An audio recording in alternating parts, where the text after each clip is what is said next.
শীত তো পড়েছে অনেক দিন হলো, কিন্তু এবছরে এখনো খিচুড়ি বানানো হয়নি। খিচুড়ি খেতে মোটামুটি সবাই পরিবারের সকলে ভালোবাসে। খিচুড়ি বানালে অবশ্য নর্মাল খিচুড়ি আমি বানাই। আজ মনে হলো যে ঘরে ভেজিটেবলস আছে, ভেজিটেবলস খিচুড়ি বানাবো। আমি প্রথমবার ট্রাই করছি, এর আগে কোনোদিন আমি বানাইনি।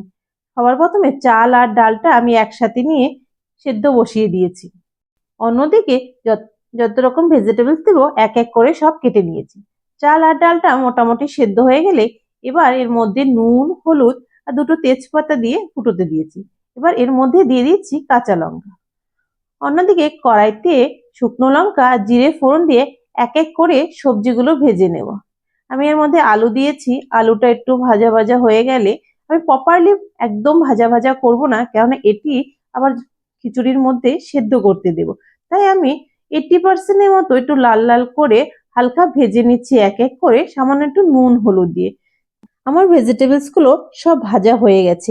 এবার এই সবজিগুলো সব খিচুড়ির মধ্যে দিয়ে দেব।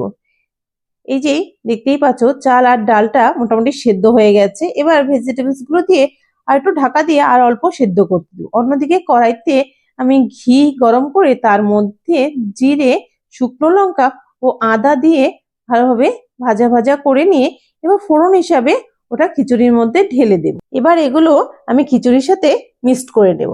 এবার দিয়ে দেব স্বাদ মতো চিনি। তোমরা চাইলে এর মধ্যে গরম মশলাও দিতে পারো, আমি গরম মশলাটা দেইনি। তো আমার তৈরি হয়ে গেছে গরম গরম ভেজিটেবলস খিচুড়ি।